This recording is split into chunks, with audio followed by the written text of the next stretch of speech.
जो राघव चड्ढा ने किया उस रास्ते पे बहुत सारे लोग पहले भी चल चुके हैं.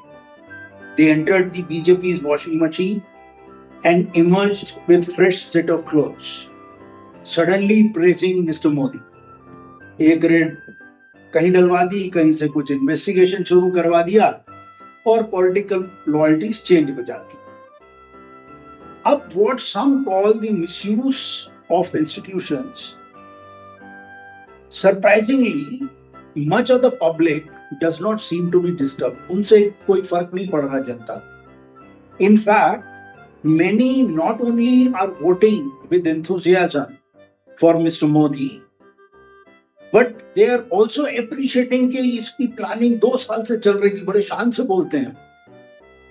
Perhaps maybe लोगों को ये होप है कि इंडिया एक दिन विश्व गुरु बनेगा, भारत एक विकसित भारत बनेगा 2047 तक, और विकास जो है फाइनली चारों तरफ फैल जाएगा, खुशहाली होगी. लेकिन ओल्ड सेइंग है, जैसा बोगे वैसा पाओगे. तो फिर पॉइंट ये है कि हम बो क्या रहे हैं? वो हम रहे हैं बेईमानी, ट्रिचरी, धोखाधड़ी, double standards, sycophancy, misuse of power, cheating, manipulations. तो फिर पेड़ कैसा निकलेगा भाई?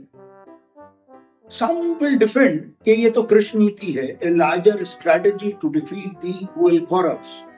लेकिन फिर ये बड़ा एक uncomfortable questions रेस करता है फिर, कि पहला तो ये कि अगर ये strategy is meant to defeat the corrupts, तो फिर corrupt तो सारे पांडवों में आ रहे हैं, वो खत्म कहाँ हो रहा? और another thing is कि जो बीजेपी में सारे हैं वो क्या पांडव हैं?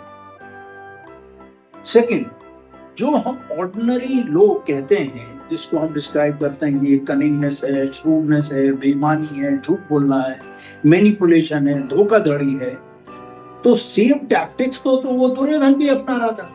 जिसे हम कृष्ण नीति कहते हैं, वो भी और दुर्योधन में कोई फर्क थोड़ा ना था उस नीति में.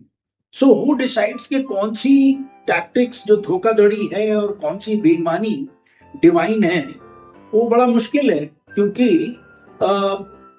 ये कौन डिसाइड करेगा कि when it would become moral collapse? What happens to a society when leaders जो हैं openly glorify करते हैं ये opportunism को, double standards को और dishonesty, और वो justify कर रहे हैं. आज राघव चड्ढा जगह जगह भाषण देते फिर रहे हैं और justify कर रहे हैं कि क्यों वो छोड़ के आ गए. अब क्या ये सारी जो values हैं जिनका डिग्रेडेशन हो रहा है, won't they seep into the nation's bloodstream? ये हम लोगों के हिंदुस्तान के खून में नहीं आ जाएगी धीरे धीरे? या फिर finally we have already begun treating Modi ji सिर्फ not as a political leader but as a modern अवतार? अगर पॉलिटिक्स इस लेवल पे पहुंच चुकी है कि क्वेश्चनिंग तो अनएक्सेप्टेबल है, then perhaps जो डेंजर है वो पॉलिटिकल नहीं है, वो सिविलाइजेशनल है, सिविलाइजेशनल हो गया है. And if that is where we are heading to, पेड़ अब अच्छा तो नहीं होंगे जो बो रहे हैं. Thank you. जय हिंद.